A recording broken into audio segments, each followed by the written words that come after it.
Hola, ¿qué tal? Bienvenidas y bienvenidos a un episodio más de este podcast, Las reglas cambian. Yo soy Vanessa Gómez, periodista y coach en menopausia. Y yo soy Carla Hernández, ginecóloga especialista en menopausia. Y bueno, el tema del día de hoy es uno que sí se ha puesto muy de moda últimamente, sobre todo hablando de mujeres en mediana edad y específicamente transitando hacia la menopausia, y se trata de los suplementos alimenticios. Cabe empezar diciendo que a pesar de que está de moda, en esta etapa al menos, sí tienen su razón de ser médica. Es decir, sí existe un protocolo médico que indica que, digamos que la primera base a tocar cuando uno empieza con cambios hormonales y con fallas ováricas, la primera opción a explorar sí son los suplementos. Antes incluso, claro, hay excepciones, pero antes incluso que una terapia de reemplazo hormonal. Y en ese sentido, queremos hablar de todas estas sustancias, todos estos ingredientes, superalimentos que todos los días vemos en las redes sociales para entender qué sí, qué no, cuándo sí, cuándo no, o tomar nuestras precauciones, ponerles información sobre la mesa, obviamente para que con más elementos puedan tomar decisiones, ¿no, Carly? Sí, tomando en cuenta que en la perimenopausia, en la edad mediana, nuestro microbioma va siendo modificado por la disminución de las hormonas, hace que nuestra absorción de nutrientes de los alimentos que normalmente consumimos, pues se vean un poco limitados, pero también hay algunos nutrientes que necesitamos de alimentos que no comemos, ¿no? Entonces, o no en las cantidades que no necesitamos. En las cantidades. Y entonces eso hace que necesitemos una suplementación de algunos de estos micronutrientes que nos van a ayudar, como funcionan como un catalizador de ciertas sustancias químicas que tenemos en el cuerpo.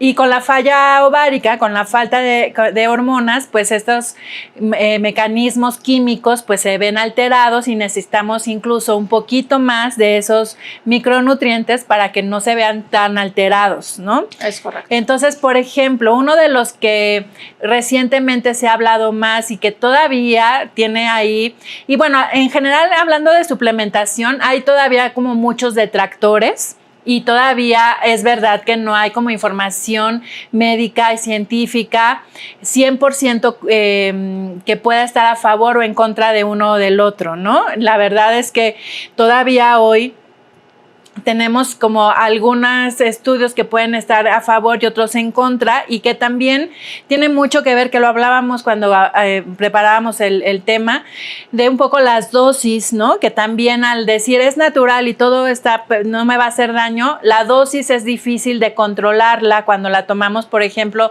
de manera natural en algún alimento, no sabemos qué tanto lo estamos absorbiendo o qué tanto en un suplemento también que está hecho de cierta forma o de otra forma, la podemos estar también absorbiendo de la manera correcta o no absorbiendo y nada más estamos tomando ahí una cápsula. Entonces, habrá que tener como cierto ojo crítico para poder tener esta suplementación, pero es necesaria también en algunas ocasiones, y por eso es importante que veamos al médica o médico o incluso a los coach de menopausia que puedan ayudarnos a poder saber cuáles pueden ser los mejores suplementos para nosotras. Ahora, me gustaría empezar diciendo, o bueno, continuar, ¿qué tomar en cuenta a la hora de elegir un suplemento? Vamos a hablar de manera generalizada y después empezaremos a hablar de algunos muy específicos, algunas sustancias específicas, pero sí o sí, independientemente de la sustancia, del complemento, del superalimento que decidamos probar, lo que necesitamos tomar en cuenta primero que nada es que esté hecho, vamos a empezar diciendo que en un laboratorio y no de manera artesanal. ¿Por qué? Porque el hecho de que estén manufacturados artesanalmente allá afuera da confianza, porque dice, es natural, pero hablando de estándares saludables, es lo menos confiable. ¿Por qué? Porque obviamente están fabricados en un entorno que no está controlado, que puede haber muchas variables, que puede haber incluso algún tipo de contaminación, etc., etc. Entonces, no dejarnos llevar porque, es natural y entonces lo hace alguien de aquí de la comunidad, alguien de la colonia, alguien que estudió herbolaria o qué sé yo, y entonces ahí prepara plantita de esta, plantita de la otra. Seca plantas, ¿no? Por ejemplo, seca plantas, las tritura, hace bolsitas de tecitos o de infusiones y entonces, pues es la señora que conocemos, ¿qué puede estar mal? No estamos hablando de que malintencionadamente, es que es un entorno que no está controlado, que no tiene estándares y muchas cosas pueden salir mal ahí, ¿no? Punto número 1. Punto número 2. Ya que vemos que el suplemento sí viene de un laboratorio, ahora tendríamos que ver la calidad de este laboratorio, porque otra vez hay de laboratorios a laboratorios y no necesariamente tienen que venir de estas grandes farmacéuticas para ser los únicos confiables, pero... Y yo sé que estoy hablando de un tema en el que nadie nos fijamos, nadie se fija de, bueno, está hecho en laboratorio Vanessa, y nadie va a revisar ese laboratorio, si existe como tal, si es un laboratorio, las condiciones, si está regulado, si tiene alguna certificación, si lo operan personas químico-farmacéuticas, o sea, gente especializada, tampoco nos fijamos en eso. Y puede ser, sí está en un laboratorio más o menos bien montado, pero que no está 100% regulado, ¿no? Y eso también, yo sé que de pronto también nos damos permisos porque decimos, no es medicina como tal. ¿Qué tanto daño podría hacerme? O no conozco a nadie que se haya muerto por un suplemento contaminado, ¿no? Probablemente no, pero eso no quiere decir que no pueda llegar a suceder y que no podamos llegar a presentar un cuadro que se pueda complicar con un antecedente nuestro o con otra condición y que realmente nos pueda meter en un problema de salud, ¿no? Sí, y que sobre todo, sí, la importancia de que la manera artesanal de hacer alguna de estas preparaciones puede traer bacterias, virus, sí, claro, bichos que puedan comprometer la salud, ¿no? Más allá de que en un laboratorio raro también. Y más allá de que la propia plantita nos haya hecho daño, más bien es lo que venía acompañando a esa plantita que nos haya podido hacer algún tipo de daño. Es correcto. ¿No? Ahora, quizá estén pensando, bueno, yo estoy tomando, me estoy suplementando, estoy consumiendo alguno de estos superalimentos, pero no lo compro, me lo preparo. Y entonces, como yo lo estoy preparando, yo me estoy haciendo la infusión en casa, yo me estoy haciendo el té, yo me estoy haciendo el concentrado, mi shot de no sé qué, entonces está bien porque yo soy súper limpia en mi casa. Y probablemente sí, ¿no? A lo mejor ahí el problema, el punto a observar ya no es la limpieza, sino ahí sí ya la entrando dosis a el efecto que nos pueda causar, basándonos en qué. Primero que nada, en las dosis, ¿no? Estás insistiendo en eso, obviamente, porque, por ejemplo, lo platicábamos, ¿no? Algo que está tan de moda que es el shot de jengibre.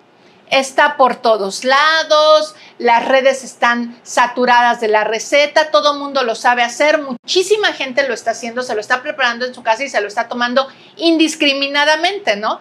Y en realidad no hay una receta universal, ¿no? Cada quien dice, no, pues le pones del camotito del jengibre 1 centímetro, o 2 centímetros, o 3 centímetros, y otra vez decimos, bueno, no me puede hacer daño, pero igual y yo no siento nada. Hay gente que dice que le cambió la vida y hay gente que se lo sigue, toma y toma y no pasa nada, no modifica nada, ni para bien ni para mal. Porque decíamos, ok, otra vez, el hecho de que sean elementos naturales no quiere decir que necesariamente van a tener un efecto en mí o el efecto que yo estoy esperando, porque ese elemento natural está atravesado por un montón de variables que están fuera de nuestro control. si fue fumigado o no, con qué fue fumigado, si cómo fue recolectado, cuánto tiempo lleva almacenado, la condición de la tierra donde fue plantado, en fin, un montón. No tenemos por qué saberlo, no tendríamos manera, aunque quisiéramos. Lo cierto es que, por ejemplo, si hablando de estas recetas que se pasan de voz a voz y todo, lo decíamos, si Carly viviera en Yucatán y yo viviera en Oaxaca, que ya diéramos lo que sea yo por vivir en Oaxaca y ella en Yucatán, ¿no? Porque son nuestras tierras natales, pero digamos que si viviéramos en estos lugares y las dos nos hiciéramos la misma receta, el resultado de esa receta lo lleváramos al laboratorio, nos llevaríamos grandes sorpresas y no contendrían lo mismo, porque no se compra el mismo jengibre en un lugar del país que en otra, en una ciudad que en otra. La calidad de esa materia prima es distinta, por lo tanto, los efectos son distintos. Y si a eso le aunamos lo que dices, que nadie está al tanto de las dosis, pues nos podemos, ahí sí ocasionar, porque por ejemplo, el jengibre tan popular tiene sus complicaciones cuando no le cae bien a mi organismo y me puede ocasionar problemas de salud, desde digestivos hasta más importantes. Exactamente, ¿no? Así es. ¿Cómo cuáles? Por ejemplo, puede haber problemas a nivel intestinal, a nivel del hígado, por ahí. También es bien difícil saber si solo fue ese suplemento, claro, ¿no? El que te hizo ese daño, pero sí se ha reportado, sobre todo a nivel gastrointestinal y a nivel hepático, que por lo menos el jengibre está teniendo esos efectos. Entonces, sí hay que ser muy cuidadosas, hay que tener una súper evaluación y un acompañamiento también. Claro. Y como ya también hemos hablado del tema de llevar un registro diario, ¿no? Y saber si hoy me tomé tal suplemento y cómo me sentí, si me cayó mal, me cayó bien, si este malestar que tengo tiene que ver con ese suplemento que me tomé hoy o no. Y entonces, pues eso nos irá dando como la pauta para saber si ese es el que necesito o no, porque en términos generales, por ejemplo, hablando de esta transición menopáusica en donde la falla ovárica hace que el colesterol y los triglicéridos se muevan, ¿no? El primer suplemento que está recomendado, por ejemplo, son los omegas, ¿no? Que vienen sobre todo del pescado, también de algunas verduras o frutas como el aguacate, ¿no? O estos frutos secos. Pues estos alimentos normalmente los podemos tener en nuestra alimentación, pero siempre necesitamos un poquito más para que el colesterol y los triglicéridos no se muevan tanto y no nos vayan a dar algún efecto. Claro que hay personas que tienen una característica genética que hace que esas mujeres tengan colesterol y triglicéridos altos, pero esa es otra historia. Pero sí, de manera en una mujer que no tiene estos factores de riesgo, pues en la transición menopáusica habrá efectos con las grasas en sangre, y entonces una estrategia es tal vez usar los omegas. Otro que se recomienda mucho en esta etapa es el magnesio, ¿no? Ahora, hay tipos de magnesio y hay efectos del magnesio. ¿Cuál es el más popular? Pues hay citratos, es correcto. Hay se me fue. Creo que ese es el más común, ¿no? el citrato de magnesio. Ahora, ojo, ese sí ya es un componente mucho más químico, que no hay una receta natural, digamos, que me hago este jugo o este licuado y entonces viene alto en citrato de magnesio. Entonces, con precaución, necesitan una evaluación para ver si su condición natural, sobre todo su condición hepática, está en condiciones, valga la redundancia, o sea, están en una posición en que puedan añadir el citrato de magnesio a su rutina, ¿no? Otro, por ejemplo, que siempre nos hablan mucho es el inositol. Sí, el inositol es un medicamento que se usa en los casos, por ejemplo, de síndrome de ovario poliquístico, pero que también lo estamos usando en aquellas mujeres con resistencia a la insulina, porque tiene un efecto sobre los receptores para insulina que comparten junto con el ovario, y entonces por eso lo utilizamos en esos dos casos. Y en la perimenopausia, pues también nos funciona para que los receptores y esos últimos efectos que tenemos del ovario, esas últimas producciones hormonales que tenemos en el ovario, pues sean efectivas y entonces el inositol también puede ser un buen suplemento en esta etapa. Ahora, ya hablamos aquí pues de cosas muy naturales hasta ya medicamentos y en el medio hay toda una familia que está muy de moda hoy, que son los adaptógenos, ¿ok? Entonces, los adaptógenos, ¿qué son? Son raíces, hierbas y hongos que se ha hablado mucho que ayudan a disminuir los efectos, los síntomas de la perimenopausia. Y sí, pero otra vez hay que tener mucho cuidado cuando se consumen de manera silvestre, digamos. Hay gente otra vez que cree que es mejor, en vez de comprarse un suplemento de adaptógenos, que alguien le venda el hongo o la raíz directa y entonces hacer la infusión en casa o el té o lo que sea. Y otra vez nos podemos enfrentar, sobre todo en el tema de adaptógenos, con efectos secundarios muy importantes porque tienen ahí un efecto, sobre todo los efectos más adversos son sobre el sistema nervioso y el sistema neuronal. Entonces, cuando las dosis, cuando no están procesados, cuando no sabemos exactamente qué concentración tiene el fruto, la raíz o el hongo que nos están poniendo en la mano, nos podemos ocasionar efectos secundarios que nos asusten mucho. Quizá no nos vamos a morir de eso, pero nos vamos a llevar un gran susto si nos provocan un ataque de ansiedad, si nos provocan estar en hiperalerta, si nos provocan estar como en un estado de hiperfocalización que llega a ser molesto. ¿Por qué? Porque altera los sentidos. Y esto sucede cuando confiamos, porque claramente nos vamos con la idea de que es natural, que puede pasar. El hecho de que sea natural y que estemos viendo la raíz y el fruto directamente en nuestras manos no lo hace inocuo. No lo hace inocuo. Y ni siquiera, o sea, no solo los hongos, sino cualquier plantita y cualquier raíz, ni cualquier alimento, ¿no? Entonces sí hay que tener cuidado en cuando decidamos, porque a veces también nos guiamos mucho por el precio, ¿no? También, sí, claro. Porque es más barato, porque ahorita no me alcanza. Pues incluso se pueden combinar, ¿no? Pero sí tener muy, muy en cuenta cuáles son aquellos que me pueden poner en riesgo de efectos secundarios que no me gustarían, sobre todo los adaptógenos, ¿no? Los que raíces, estos hongos. A diferencia de a lo mejor algunos otros suplementos que pueden tener, digamos que un grado más médico o más recomendaciones como más extendidas y que podamos combinar a lo mejor uno de estos no muy caro, pero otro a lo mejor que sí me sale un poco más caro y ir viendo los efectos de uno y otro, claro, y ir comparando cuál me puede caer mejor y cuál no, porque puede ser que yo me compre el más carísimo y resulta que no me hace nada. Claro. Y resulta que otro que no tiene un costo tan elevado me hace toda la diferencia. Claro, porque también estamos hablando de la sensibilidad de un organismo u otro a ciertas sustancias y nosotros lo comprobamos. Por ejemplo, un adaptógeno que está muy de moda entre todas las menopáusicas es la ashwagandha. Ajá.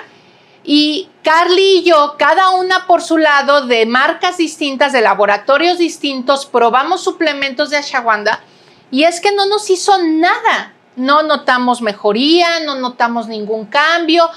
Eran malos, eran de mala calidad, eran corrientes, eran de un laboratorio raro. No, porque cuidamos exactamente lo que nos llevamos a nuestro organismo. Pero resulta, coincidentemente, porque la verdad es que lo descubrimos en una plática, que en nuestro cuerpo no tiene ningún efecto, ¿no? Entonces es lo que dices, o sea, no solamente sí la calidad del suplemento, pero también la relación que va a tener con mi organismo específicamente, ¿no? Y entonces, quizá están pensando, bueno, ¿y entonces qué hacemos? Tampoco nos tomamos nada.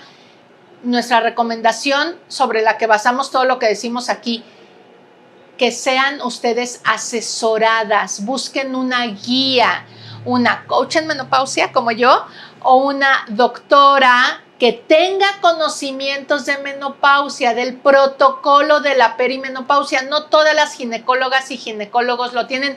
Desafortunadamente es una tragedia, pero sí existimos perfiles que estamos entrenadas para acompañarles en este camino y entonces ir discriminando, ¿no? De acuerdo a cada caso, porque siempre van a escuchar aquí lo mismo, trajes a la medida, cada caso, qué cuadro presentas y entonces vamos a ver qué es lo que más te conviene, ¿no? Y obviamente, si no tienen a una persona profesional en estos perfiles cerca, sean muy vigilantes de las etiquetas, de lo que contiene, del laboratorio donde está hecho y nunca repliquen exactamente la misma dosis y suplemento tal cual que otra persona solamente porque ustedes escuchan que tienen los mismos síntomas, que tienen los mismos achaques que su vecina, que la prima, que su hermana, incluso me da idéntico que sean mellizas. Son dos organismos distintos. El hecho de tener cuadros como de diagnóstico muy parecidos o iguales no significa que deban ingerir exactamente lo mismo, no si no hay una asesoría atrás. Y es lo que vemos frecuentemente en los grupos de WhatsApp o de Facebook en los que estamos, en donde a mí me funcionó tal cosa, tómatelo así, cómpralo acá, y la verdad es que no, tenemos que evaluar no solamente los antecedentes familiares, pero los antecedentes personales, pero también el estilo de vida que estamos teniendo. A lo mejor esa mujer que le fue muy bien hace muchísimo más ejercicio que yo, o esa mujer no come carne y yo sí como carne, y entonces los efectos también van a ser distintos y eso también es importante que lo tomamos en cuenta cuando estamos acompañando a las mujeres en decidir cuál es el mejor tratamiento, ya sea tratamiento médico, pero de suplementación, pero de adaptógenos, pero incluso para pensar en una cirugía. No todas tenemos el mismo cuerpo, como bien lo decimos en este podcast siempre, y sí necesitamos un acompañamiento personalizado, que sí hay directrices como muy generales, que sí podemos tener cierta manga ancha en algunas cosas, porque la mayoría podemos pasar por la misma sintomatología, pero sí es importante que tengamos una individualización del manejo para que podamos tener la mejor calidad de vida. Es correcto. Y bueno, obviamente, pues estar siempre vigilantes, siempre vigiladas bajo supervisión profesional, porque también llegará un momento en que los suplementos necesiten ser acompañados de otro tipo de sustancias, de medicamentos, para tener mucho mejores resultados conforme vayamos avanzando en esta etapa. Así que por lo pronto nuestra recomendación es revisen muy bien qué es lo que están ingiriendo, así sea natural, así sea herbolario, no se confíen. El hecho de que esté hecho de cosas naturales, que no traiga químicos, que no sea medicamento, no quiere decir que no pueda tener un efecto adverso en nuestra salud en el corto, mediano o largo plazo, y vale mucho la pena tener esto en cuenta a la hora de tomar decisiones. Y también lo que vale mucho la pena es recordarles que por favor nos sigan, nos den like y nos comenten y se suscriban y compartan todo lo que vean en nuestras redes sociales, Carly. Sí, en nuestras redes sociales están en Facebook, Instagram, TikTok, YouTube y todas las plataformas de podcast, como Las Reglas Cambian MX. Denos like, síganos, pongan las campanitas y también déjenos sus comentarios. La verdad es que nos han alimentado mucho sobre temas de qué podemos estar hablando, de cómo podemos seguir teniendo nuevos temas para poder avanzar y tener una comunidad mucho más grande. Y obviamente que sean cosas que les interesen, porque pues de eso se trata, ¿verdad? Así que por favor háganoslo saber y por lo pronto hasta aquí llegamos en este episodio, nos vemos en el siguiente y recuerden que este podcast se llama Las Reglas Cambian. Hasta la próxima. Bye bye.